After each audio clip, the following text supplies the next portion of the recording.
ang pagpatay sa demonyong si Aghasura.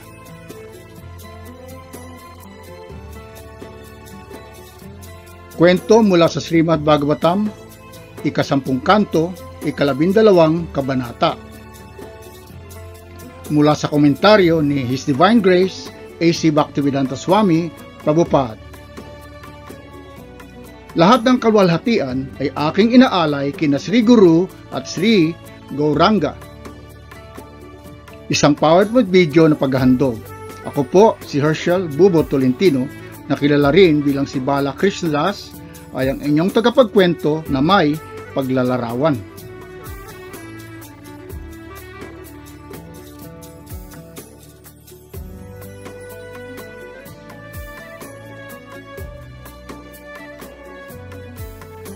Om Namo Bhagavate Vasudevaya. O aking Panginoon, ang laganap kahit saang katauhan ng pinunong Diyos, inaalay ko po ang aking mapagpakumbabang paggalang sa inyo. Sa isang pagkakataon, ang Panginoon ay ginustong magtungo ng maaga kasama ang lahat ng kanyang kaibigang mga pastol ng baka sa kagubatan, kung saan sila ay sama-samang manananghalian.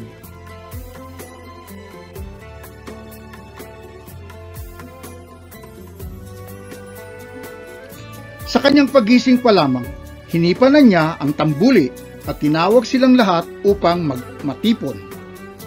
Habang pinauuna ang kanilang mga baka, alagang baka, sila nga ay nagtungo na sa pastulan sa gubat. Sa ganitong paraan, tinipon ni Panginoong Krishna ang kanyang libu-libong mga kaibigan. Bawat isa sa kanila ay may taglay na pakpat, flauta at tambuli. Gayon din naman ang kanilang baunan ng pagkain. At ang bawat isa sa kanila ay may inaalagaang libu-libong mga guya.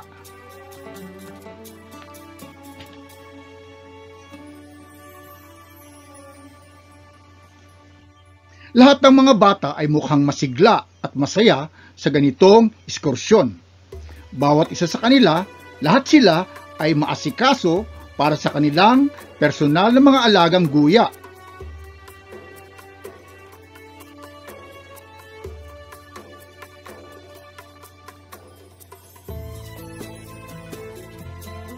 Ang mga bata ay may todong dekorasyon ng iba't ibang uri ng gintong palamuti. Sa kanilang kahiligan, sila ay nagsimula ng mangolekta ng mga bulaklak, dahon, mga tangkay, balahibo ng pikak, at pulang putik mula sa iba't ibang lugar sa gubat at binihisa na kanilang mga sarili sa iba't ibang paraan. Habang tinatahak ang gubat, ang isang bata ay kukupitin ang baong pagkain ng isa pang bata at ipapasa iyon sa ikatlo. At kapag kanyang napag-alaman ng kanyang baon ay ninakaw, babawiin niya yon.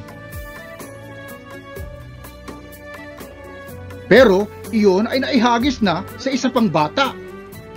Ang ganitong kahiligang laro ay gumagana sa mga batang ito bilang bahagi ng kanilang libangang katuwaan lamang.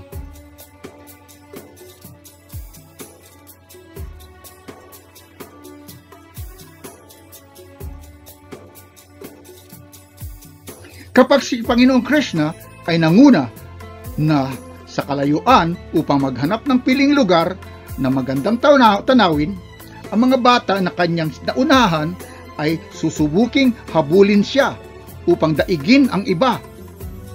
Pangunahan sila na siya'y unang mahawakan.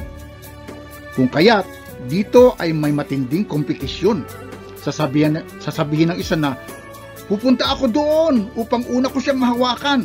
At sasabihin naman ng isa, hindi ka makakapunta ron. Mauna ako sa iyong hawakan si Krishna.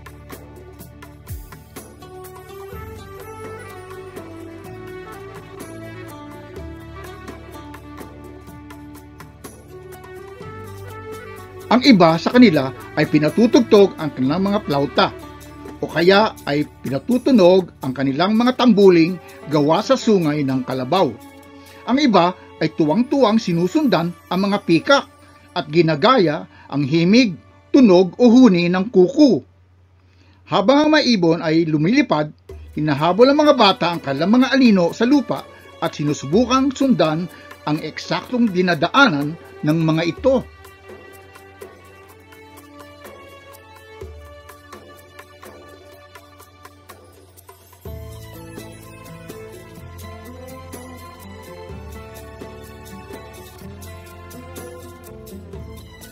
Ang iba sa kanila ay pinupuntahan ang mga unggoy at tahimik lamang na umuupo sa tabi nila. Ang iba naman ay ginagaya ang sayaw ng mga pikak. Ang iba ay hinuhuli ang buntot ng mga unggoy at nakikipaglaro sa kanila.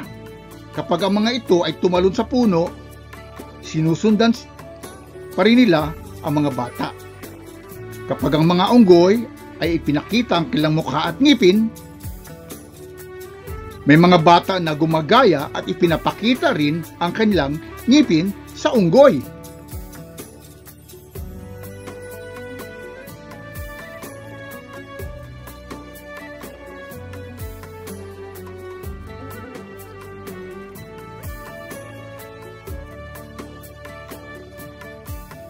Ang iba sa mga bata ay nakikipaglaro sa mga palaka sa pampang ng Yamuna. At kapag ang mga palaka ay natakot sa kanila at tumalon sa tubig, ang mga bata ay tatalon din agad kasunod nila at sila'y aahon. Kapag kailang nakita ang kalang anino, sila ay tatayo at gagayahin ito, magpoporma ng kakatuwang anyo at magtatawanan. Pinupundahan din nila ang mga balon na walang tubig. Sisigaw doon at kapag bumalik ang eko, kukutyain nila yon at pagtatawanan. Personal na isinasaad ng pinakakataas-taas ang katauhan ng pinunong Diyos sa Bhagavad Gita na siya ay mapagtatanto o makikilala, na siya mismo ng mga transcendentalista batay sa realisasyong Brahman, Paramatma at Bhagavan.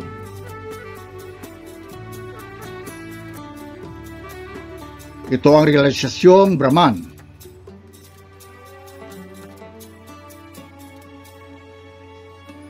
Ito ang realisasyong Paramatma.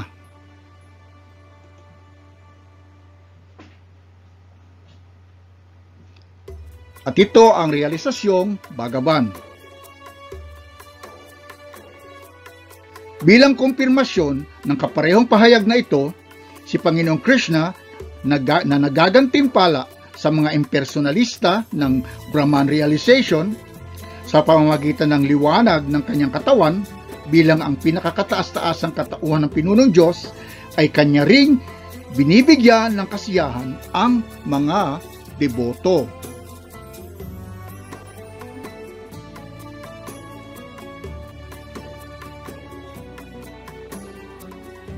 Yaong mga nasa ilalim ng engkanto ng panlabas na enerhiya ng ang Maya ay tinatangnan lamang siya bilang isang magandang bata. Gayunpaman, binibigyan niya naman ng todong transcendental na kasiyahan ang mga gopa, mga batang pastol ng baka na kalaro niya. Matapos lamang makapag-ipon ng tambak-tambak na makadiyos na gawain, ang mga batang ito ay na-promote upang personal na makapiling ang pinakakataas-taasang katauhan ng pinunong Diyos. Sino ang maaaring tantyahin ang transcendental na kapalaran ng mga residente ng Vrindavan? Kanilang personal na nakikita ang pinakakataas-taasang katauhan ng pinunong Diyos ng harap-harapan. Siya na yaong hindi makita ng maraming yogi, kahit pa sila ay nakagawa na ng matinding paghihigpit sa sarili. Bagamat siya, si Krishna, ay nakaupo lamang sa loob ng puso. Ito ay kinukumpirma din sa Brahma Samhita. Ang isang individual ay maaaring hanapin si Krishna ang pinakakataas-taasang katauhan ng pinunong Diyos sa pamamagitan ng pahina ng mga Veda at Upanishad.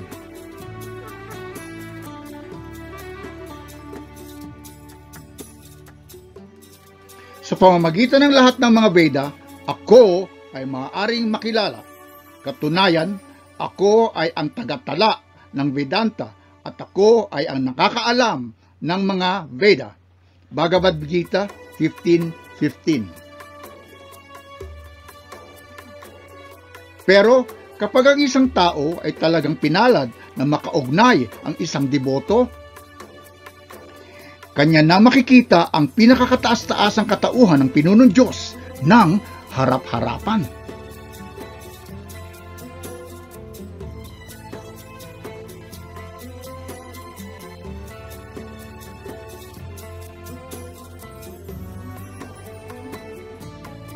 Matapos makapag-ipon ng makadiyos na mga gawain, matapos ang maraming nakaraang buhay, ang mga batang Gopa ay nakikita na si Krishna ng harap-harapan at nakikipaglaro sa kanya bilang kanyang mga kaibigan.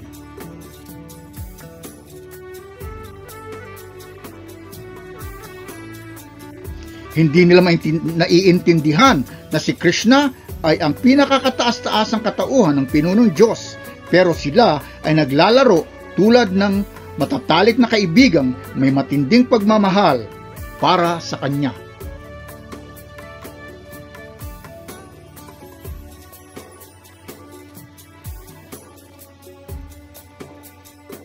Nang si Panginoong Krishna ay ikinasasaya ang kanyang kabataang paglilibang kasama ang mga kaibigan, may isang demonyo, si Aghasura, ang naiinip.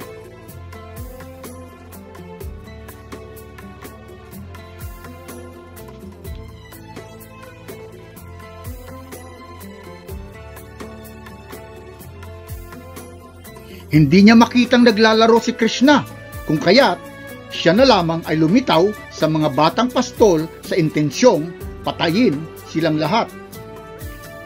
Itong si Aghasura ay napakamapanganib na kahit pa nga ang mga mamamayan ng kalangitan ay takot sa kanya. Bagamat ang mga mamamayan ng kalangitan ay umiinom ng nektar araw-araw upang humaba ang kanilang mga buhay, takot pa rin sila dito kay Aghasura at sila'y nagtataka. Kailan kaya mapapatay ang demonyong to?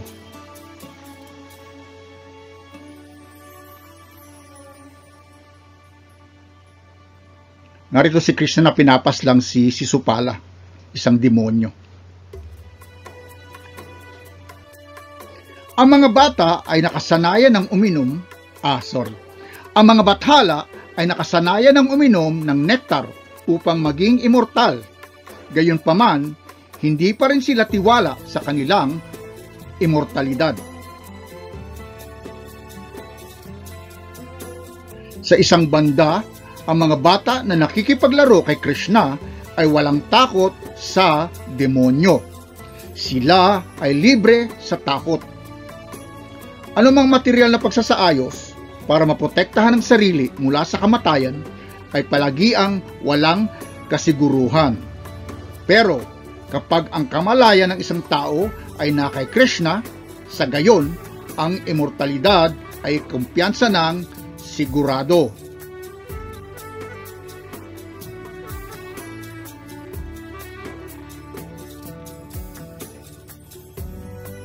Ang demonyong si Aghasura ay lumitaw sa harapan ni Krishna at mga kaibigan. Nangyaring si Aghasura ay ang mas nakababatang kapatid ni Putana at Bakasura.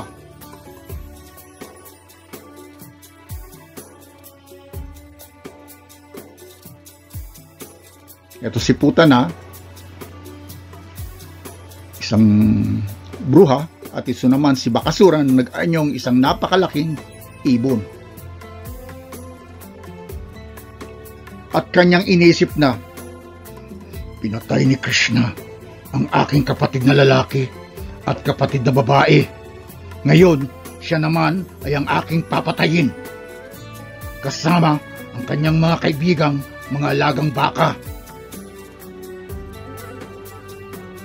Si Agasura ay nasulsulan ni Haring Kamsa, kung kaya't siya ay dumating na may determinasyon.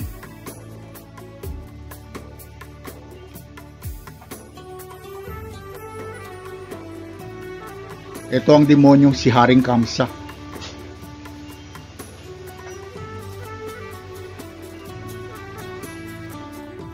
Naisip rin ni Agasura na kapag siya ay mag-alay ng butil na pagkain at tubig sa alaala ng kanyang mga kapatid at patayin si Krishna at ang mga gopa, sa gayon, automatikong lahat ng mga mamamayan ng Vrindavan ay mamamatay.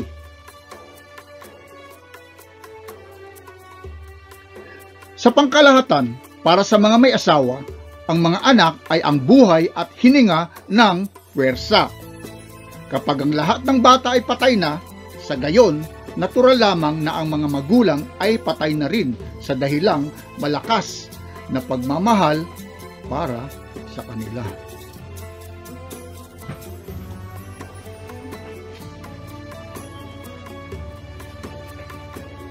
Kung kaya't si Agasura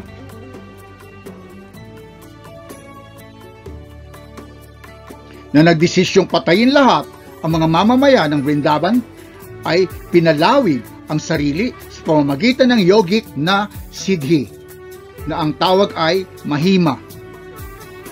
Sa pangkalahatan, ang mga demonyo ay eksperto sa paggamit ng halos lahat ng mistikong kapangyarihan. Sa sistemang yoga, sa pamamagitan ng perfeksyong mahima, ang isang tao ay kayang palawigin ang sarili hanggat gusto niya.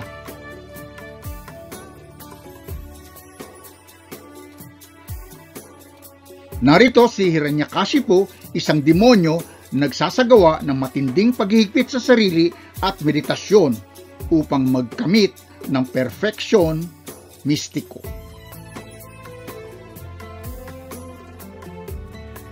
Ang demonyong si Aghasura ay pinalawig ang sarili hanggang 8 milya at nag-anyo sa hugis ng napakatabang ahas, ang buhalang sawa. Dahil kanya nang natamo ang kahangahangang katawang ito, ibinukan niya ang kanyang bibig tulad ng isang kuweba sa bundok. Sa kanyang nais na agad lamuning lahat ang mga bata kasama na si Krishna, siya ay tumambay sa daanan.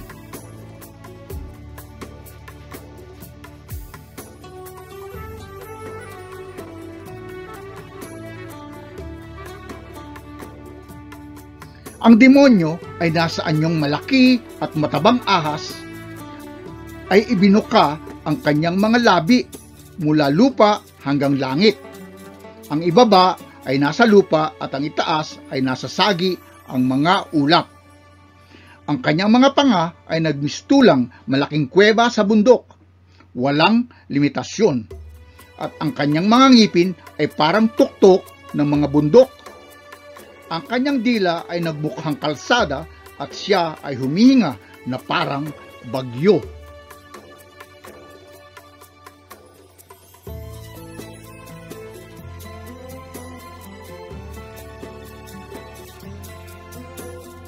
Ang apoy ng kanyang mata ay nagliliyab. Sa una, akala ng mga bata na ang demonyo ay estatwa lamang. Pero matapos nila itong suriin, nakita nila na mas malamang ito ay isang ahas na nakadapa sa daanan at binubuka ang kanyang bibig. Ang mga bata ay nag-usap-usap. Ang figura nito ay mukhang isang dambuhalang hayop at siya ay nakadapa sa ganitong postura para lunukin lamang tayong lahat. Tingnan nyo lang, hindi ba ito isang napakalaking ahas na pinalapad lamang ang kanyang bibig upang kainin tayong lahat? Ang isa ay sinabi ng, "Oo, totoo yung sinabi mo. Ang itaas ng labi ng hayop na to ay kasintulad ng sinag ng araw at ang kanyang ilalim na labi ay parang refleksyon sa lupa ng pulang sinag ng araw. Mga mahal kong kaibigan, tingnan nyo lamang sa kanan, pakaliwa. ang gilid ng bibig ng hayop na to. Ang kanyang bibig ay mukhang isang napakalaking kuweba sa bundok at ang kanyang itaas ay mukhang hindi kakayaning tansyahin. Ang baba ay nakataas rin na parang tuktok ng bundok. Iyang mahabang kalsada ay mukhang ang kanyang dila at sa loob ng bibig ay madilim na parang yaong kuweba na sa bundok.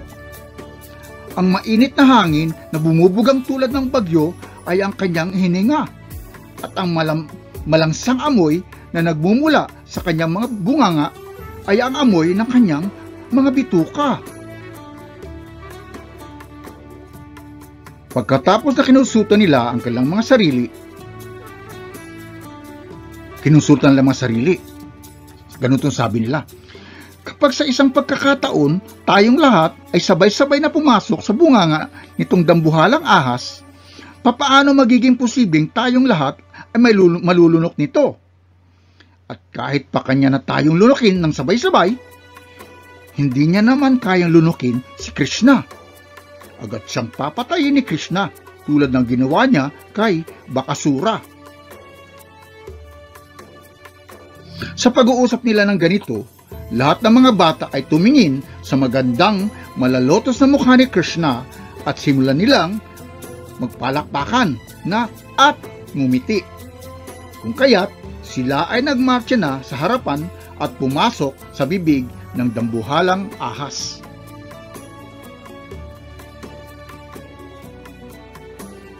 Sa mga sandaliring yun, si Krishna bilang ang super soul sa puso ng lahat ay naiintindihan na ang napakalaking estatwang figurin ay isang demonyo. Habang kanyang pinaplanong pigilin ang pagwasak ng kanyang matatalik na kaibigan, lahat ng mga bata kasama na ang kanilang mga baka at guya ay nagsipasukan na sa bunganga ng ahas.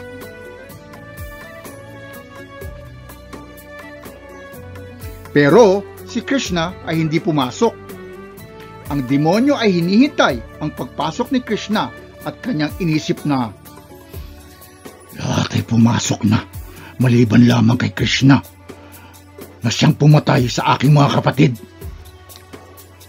Si Krishna ay ang katiyakan ng kaligtasan ng lahat.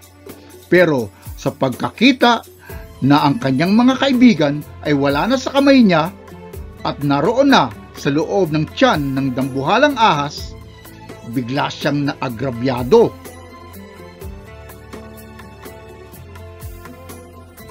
Nang si Krishna ay pumasok, lahat ng mga bathala na nagtipon-tipon habang nagtatago sa kabila ng mga ulap upang matunghayan lamang ang kasiyahan, ay nagsimulang ipahayag ang kanilang nararamdaman sa pamamagitan ng salitang, "Hala!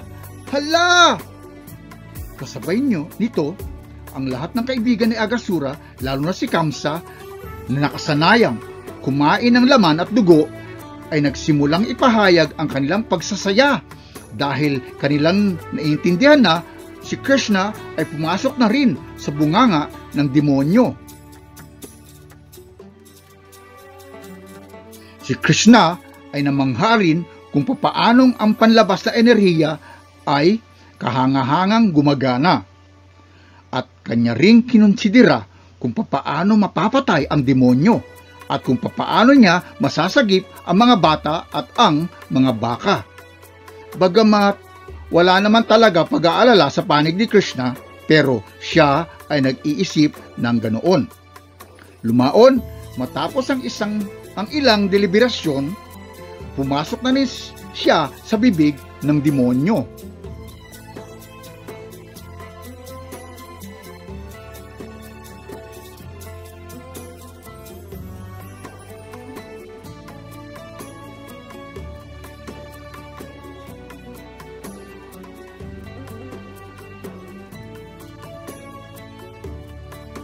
Habang ang demonyo ay sinusubukang durugin si Krishna at ang kanyang mga kasama, narinig ni Krishna ang mga bathala na sumisigaw ng "Hala!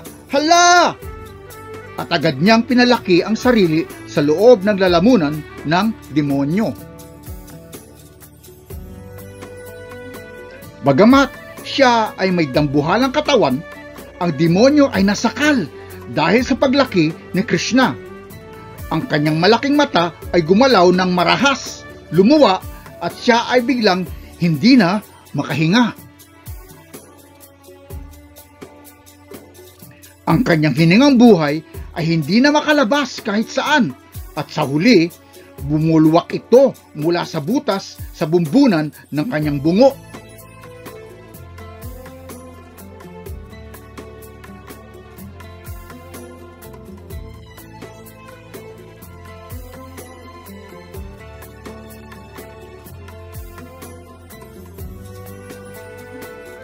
Kung kaya't, ang kanyang hiningang buhay ay tumigil.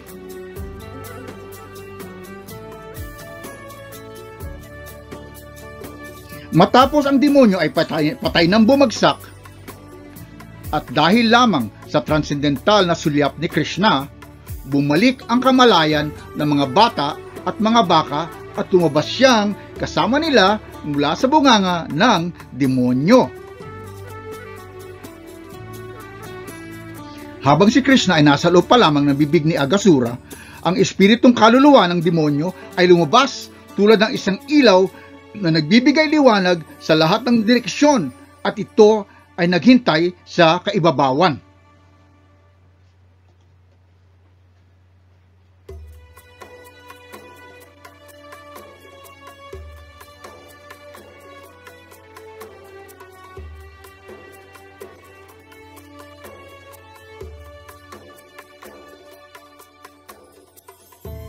Nang si Krishna kasama ang mga kaibigang mga baka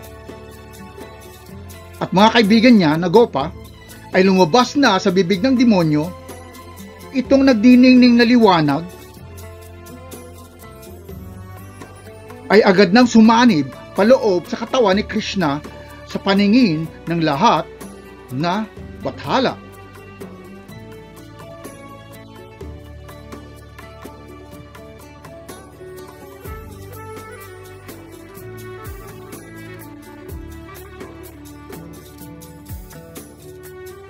Ang mga bathala ay puspusang naligayahan at nagsaboy ng mga bulaklak sa pinakakataas-taas ng katauhan ng pinunong Diyos, si Krishna, na siya ay kanilang sinamba.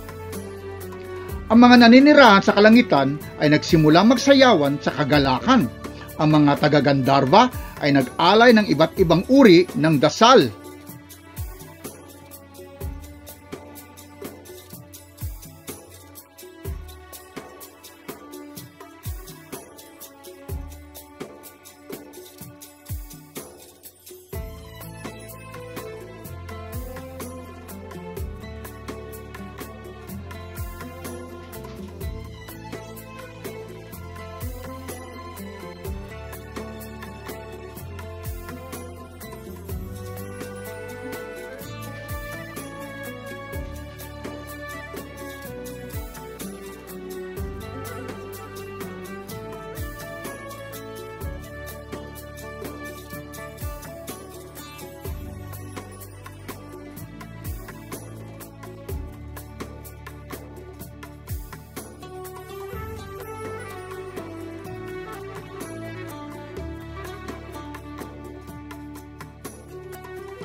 Ang mga magtatambol ay nagsimulang patugtugin ang kanilang mga matambol sa matinding kasiyahan.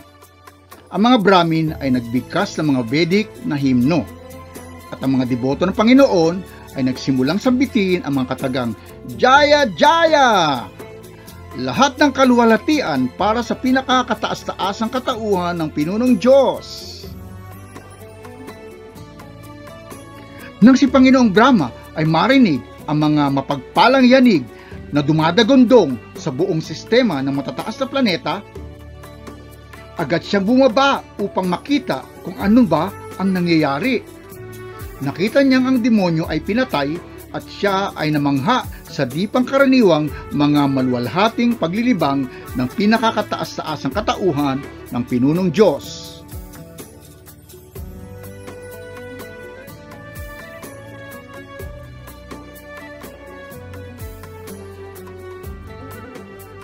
Ang dambuhalang bibig ng demonyo ay nanatiling nakabuka ng maraming araw at unti-unti na itong natuyo na lamang. Ang lugar ay nanatiling pwesto ng libangang pangkasiyahan para sa mga batang pastol.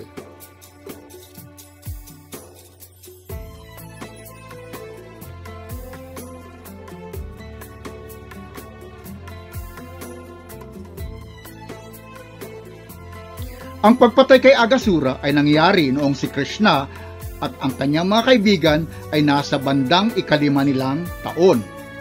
Ang mga batang nasa ganitong gulang ay tinatawag na kaumara. Higit sa 5 taong gulang pataas hanggang sa ika-10, ang tawag sa kanila ay pauganda. At matapos ang ika-10 pataas hanggang sa kanilang ika-15 taon, ang tawag naman sa kanila ay kaisora. Matapos sa kanilang ika-15 taon, ang mga batang lalaki ay tinatawag na mga kabataan. Sa kabuuan ng 1 taon, sa nayo ng Vraja ay walang usapin ng insidente tungkol sa demonyong si Aghasura. Pero, nang sila'y dumating na sa ika-6 na taong gulang, sa dakilang pagkamangha ng kanilang mga magulang, kanila nang sinabi ang tungkol sa pangyayaring iyon. Ang dahilan nito ay magiging malinaw sa susunod na kabanata. Para kay Krishna, ang pinakakataas-taasang katauhan ng pinunong Diyos na malayong mas dakila pa kaysa sa mga bathala tulad ni Panginoong Brahma, hindi iyon mahirap na kanyang gantimpalaan ang isang individual ng oportunidad na sumanib sa kanyang spiritual na katawan.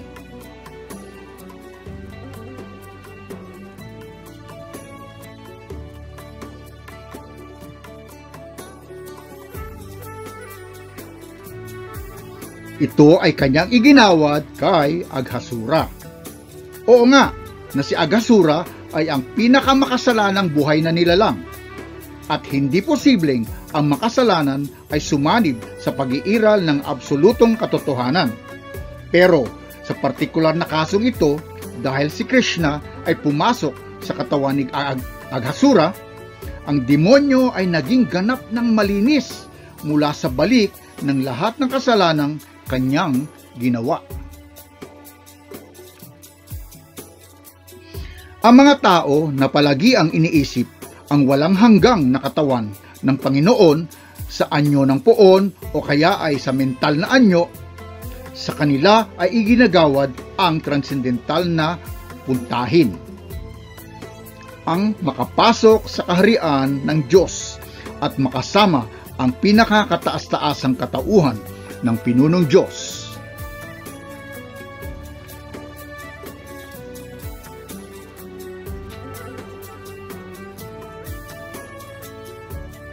Kung kaya't atin na lamang ipalagay sa ating sarili ang matayog na posisyon ng isang tulad ni Aghasura na sa kanyang katawan, ang pinakakataas-taasang katauhan ng pinunong Diyos ay pumasok.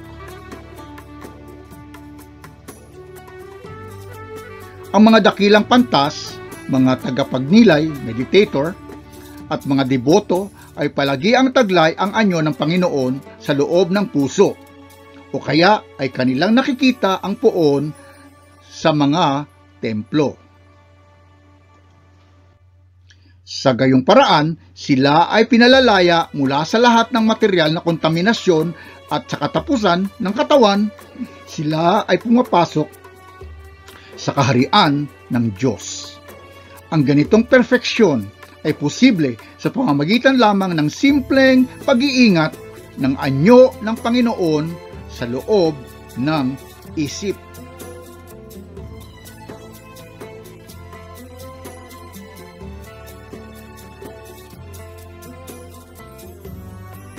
Pero sa kaso ni Aghasura, ang pinakakataas-taasang katauhan ng pinunong Diyos ay pumasok. Kung kaya't ang posisyon ni Aghasura ay higit pa sa lagay ng ordinaryong deboto o sa lagay ng pinakadakilang yogi.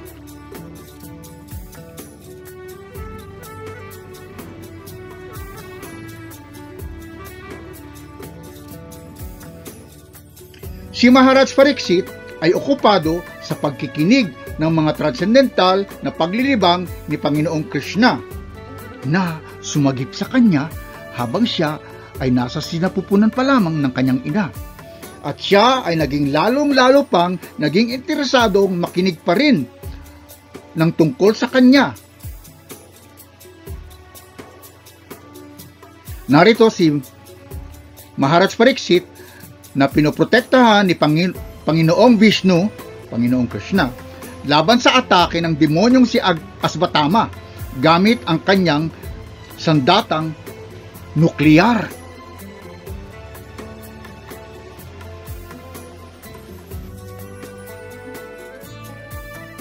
Kung kaya't, kanyang tinanong ang pantas na si Sukadeva Goswami na siyang nagsasalaysay ng Srimad Bhagavatam sa harap ng hari.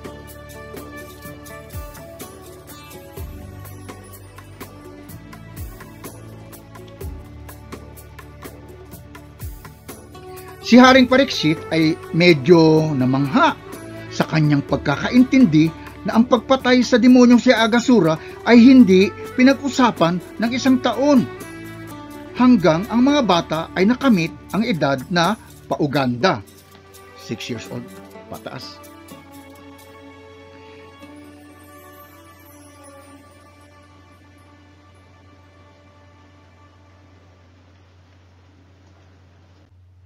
Si Maharaj Pariksit ay naging maurira nang malaman ito dahil sigurado siya na ang insidente ay dahil sa gawain ng iba't ibang mga enerhiya ni Krishna.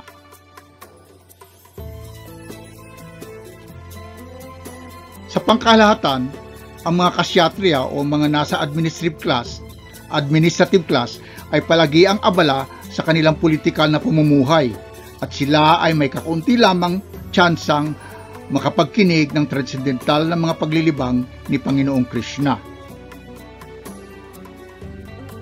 Pero habang sina Maharaj Pariksit ay nakikinig ng mga transcendental na paglilibang na ito, kanya nang kinokonsidera ang sarili bilang napakapalad dahil ang kanyang pinakikinggan ay si Sukadeva Goswami, ang pinakadakilang awtoridad ng Srimad Bhagavatam.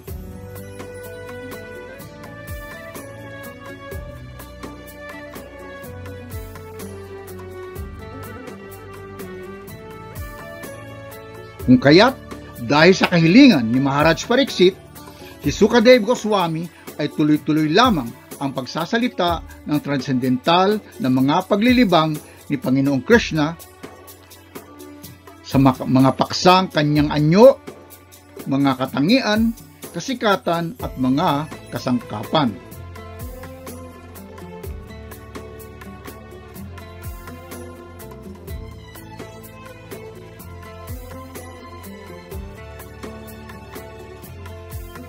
Dito nagtatapos ang paglalahad ni Bhaktivedanta ng 12 kabanata ng Krishna, ang pagpatay sa demonyong si Aghasura.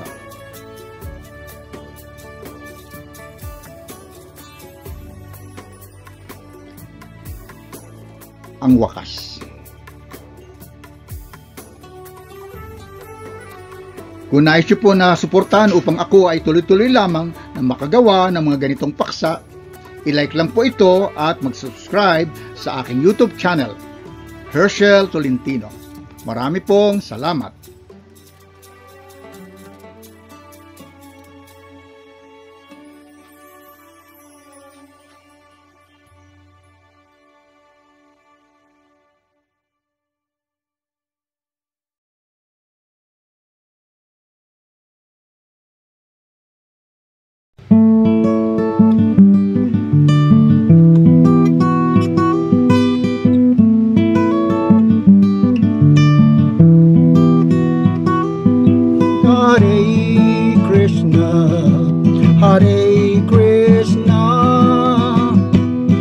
Krishna Krishna Hare Hare Hare Rama Hare Rama Rama Rama Hare Hare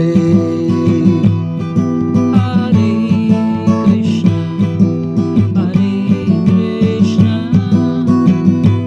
Krishna Krishna Hare Hare Hare Rama Hare Rama Rama Rama Hare Hare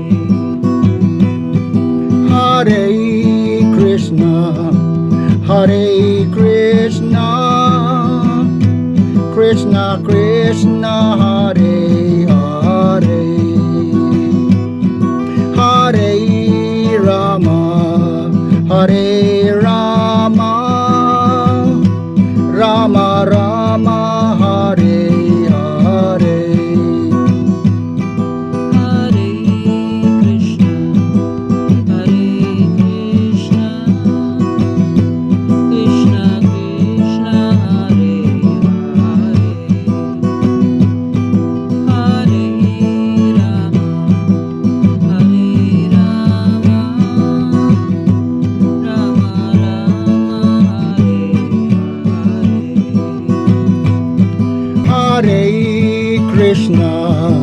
Hare Krishna Krishna Krishna Hare Hare Hare Rama Hare Rama Rama Rama